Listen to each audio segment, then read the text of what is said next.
dapat silang mapanagot. Maling-mali yung tayan na ginagawa nila ngayon. Pinipilit nila, ang titigas ng ulo nila eh. Siyempre, nakafocus lang sila sa end nila na hindi patakbuhin bilang presidente si VP Sara Duterte sa pamamagitan ng pag-impeach sa kanila by whatever means, including illegal ones. So ginagawa na nila lahat ng illegal means. Alam nila lahat yan.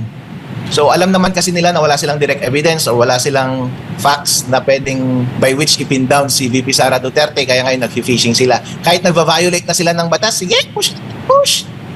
Wala eh. Hindi mo mapipigilan itong mga taong ito. Ang titigas ng ulo eh. Di kasuhan na lang natin. Wala naman tayong ibang solusyon sa kanila eh. Sir, ngayong araw nga ay inaasahang magpapatuloy nga itong sinasagawang hearing ng Kamara kaugnay nga dito sa impeachment complaints laban kay Vice President Sara Duterte. At ang kanyang may bahay na si Attorney Mans Carpio ay naghain ng reklamo sa Quezon City Prosecutor's Office kamakailan laban nga dito sa BSP, sa AMLAC at maging sa ilang kongresista sa Kamara kaugnay nga doon sa pagpapalabas ng bank records o transaction records ng Vice Presidente. Ano ho ba ang inyong pananaw hinggil nga po dito, Attorney? Tama yung kaso na yan kasi nasa Data Privacy Act kapag ang mga bagay na secret at confidential ay bawal ilabas.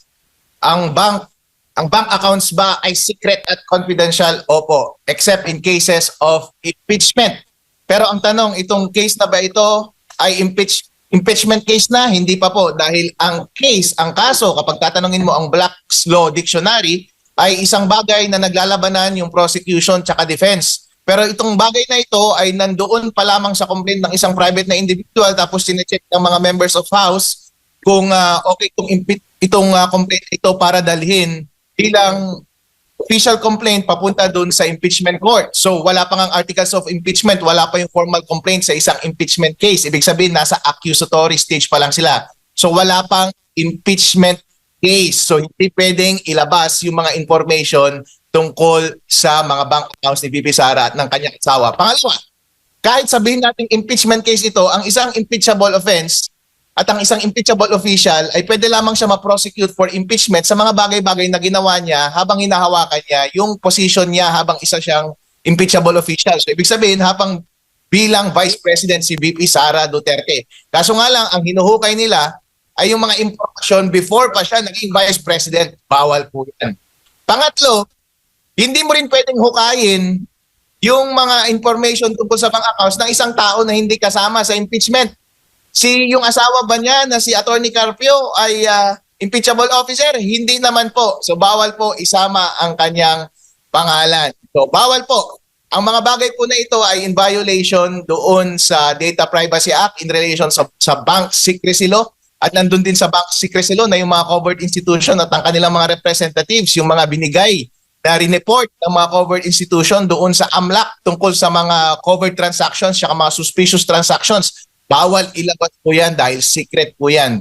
At makikita natin doon sa purpose mismo ng Anti-Money Laundering Act, nakalagay doon na overall, pinoprotektahan natin yung secrecy ng bank accounts. It is a policy na hindi natin i-divulge yung information about sa bank accounts except kapag nagre-report ng covered transactions at suspicious transactions.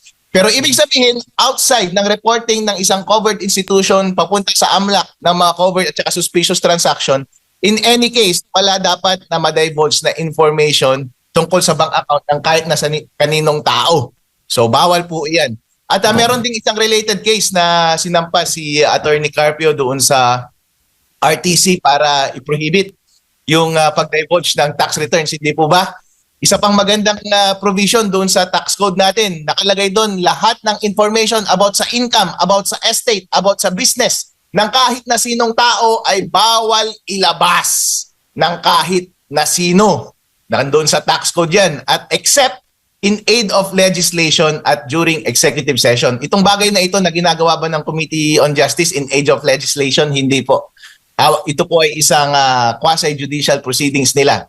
Hindi po ito in aid of legislation. Ang in aid of legislation ay para gumawa ng batas. Gumagawa ka ng isang bagay para makatulong sa paggawa ng batas. Hindi po ito in pursuant hindi po ito in aid of legislation. So, lahat po ng gusto nilang ilabas tungkol sa tax returns, at tungkol sa bank accounts ni VP Sara Duterte ay dapat hindi nila linalabas. Opo. At pangatlong abogado na po kayong nakapagsabi ng ganyan na attorney na may paglabag na ginawa itong House of Representatives. Pero ang House Committee on Justice Chairperson mismo ay nanindigan na wala raw po silang batas na nilabag sa impeachment hearings laban kay Vice President Sara Duterte, particular na po doon sa pagbubulgar nga dito sa mga bank records ng Vice Presidente. Papaano po yun?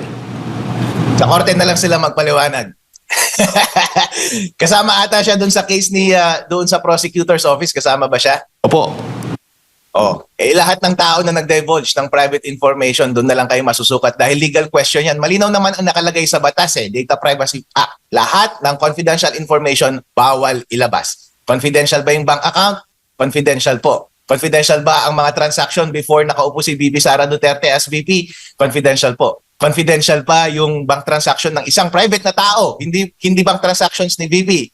Confidential po. At confidential ba kapag nasa Committee on Justice pa lamang at wala pa sa impeachment court? Kailangan nating i-define kung anong definition ng cases of impeachment na nandun sa bank secrecy law. At nagtitiwala ako kapag i-consult mo yung Black's Law Dictionary at kung mag-i-interpret ang ating mga justices, ay i-interpret nila yun as something na nandoon na sa Senate trial.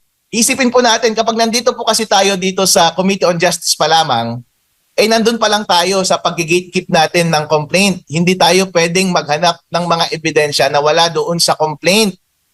So sabi po ng Supreme Court na lahat, pati dito sa Committee on Justice, yung principles ng due process ay nag-a-apply. At nandun sa House Rules na lahat dapat ng mga allegation mo na nagko-constitute ng offense ay nandun na dapat sa complaint. Kaya nga, kung ano yung dapat yung explanation kung bakit yung mga specific transaction dapat na nandun sa AMLAC during VP tenure ni VP Sara Duterte ay na-identify na at meron na dapat ebidensya at aligasyon tungkol sa kanilang nature at dapat pasok na siya sa kahit na anong offense na nalalaglag sa mga grounds for impeachable officer. Kaso nga lang kasi ang nangyayari ngayon, sinasabi nila, Harold, nakita natin na merong bilyong-bilyong salapi sa AMLAC transaction. It begs the question, saan nakuha yung mga transaction na yun? Yun nga ang problema If it requires begging the question, ibig sabihin hindi sufficient yung complaint.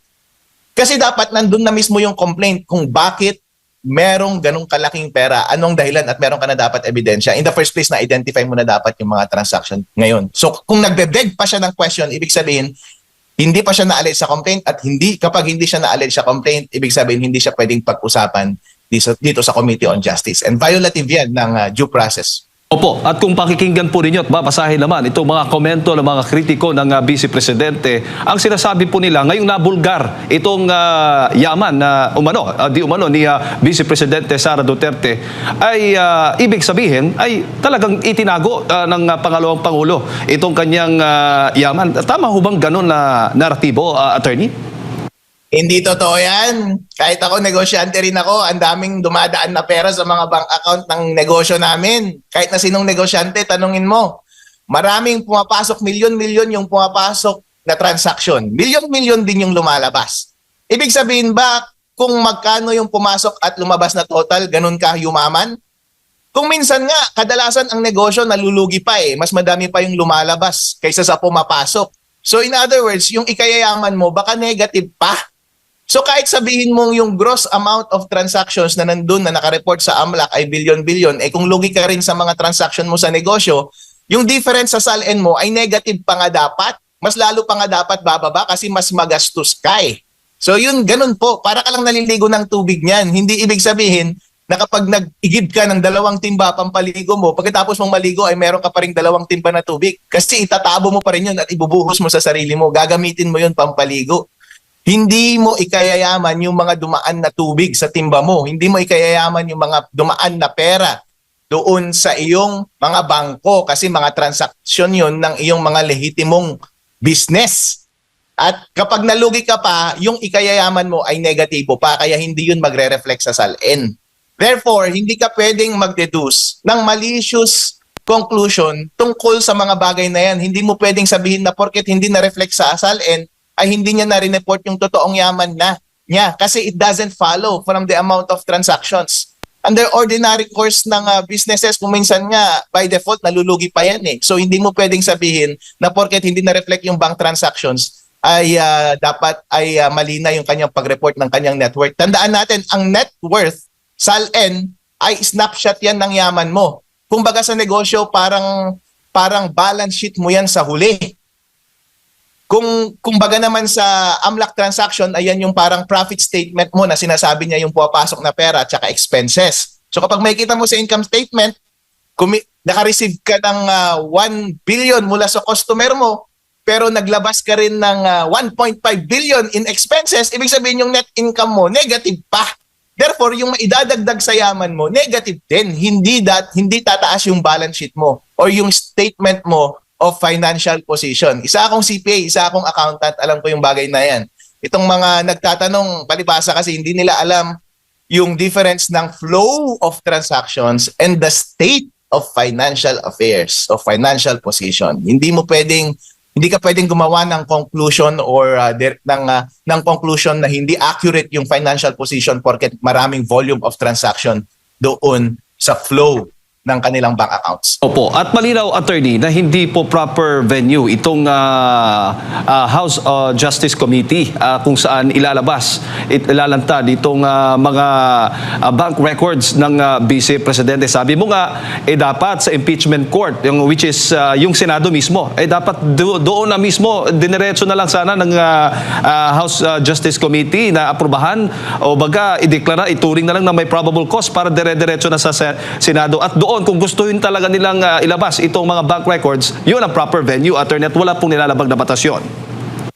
Doon ang proper venue at isasabi na dapat yan ng court, impeachment court, dahil papasok siya sa exception ng Bank Secrecy Act na in cases of impeachment because that is a true impeachment case. Itong bagay na ito na nasa Committee on Justice, hindi pa yan case. Complaint pa lamang na ina-assess pa lang nila. Wala pang case dahil wala pang kalaban. Kasi sa impeachment case, ang prosecutor dyan is yung House. At ang kalaban, yung defense, ay yung impeachable officer. Dito, wala pang articles of impeachment. Ang articles of impeachment, yun yung nagsisilbing complaint doon sa impeachment case na linalodge doon sa Senate. So wala pa tayong impeachment case. Kaya mali po ito. At obligasyon ba talaga ng Vice Presidente na ilabas yan doon sa House Committee on Justice o karapatan niyang wag ilabas? Baga, ganun po, attorney. Ano bang mas tamang terminong gamitin? Huwag siyang lumabas. Huwag nga siyang mag-participate doon eh. Kasi kung in the first place, kulang naman na yung kanilang allegations, so huwag ka nang magpakita. Halimbawa, kapag kinasuhan ka ng kaso, kulang yung mga elements of the crime, walang allegation of facts that would meet the elements of the crime, huwag ka nang magpakita sa case. Kasi baka pagpunta mo doon, tatanungin ka pa ng kung ano-anong bagay, mapapaamin ka pa. To begin with, wala naman na silang kaso. Kung susundin lang talaga nila ang batas.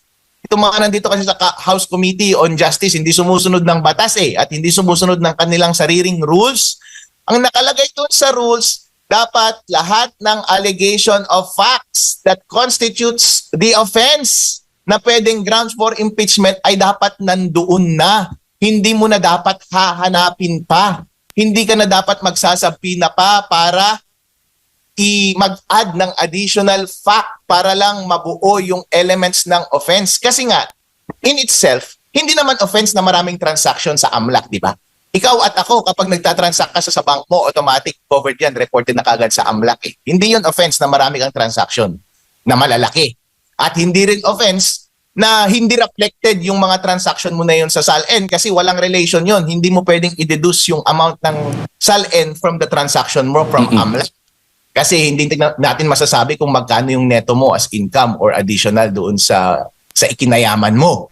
So, walang offense. So, kung naghahanap ka pa ng additional information, nagsasabi na ka pa anong dahilan kung bakit may mga ganong transaction, bakit hindi mo na declare dun sa SALN mo. Kung naghahanap ka pa ng additional fact other than what you already have, ibig sabihin, you're begging the question, naghahanap ka ng additional fact, fishing expedition. Naghahanap ka pa ng mga bagay-bagay na wala sa complaint and violative yan doon sa House Rules. Kasi nandun sa House Rules na dapat lahat ng facts constituting the offense ay alleged na dapat papasok nga yung question na yan pagdating sa question ng sufficiency in substance. Kasi sufficiency in substance requires the determination whether all the facts alleged meet the elements of the offense for impeachment.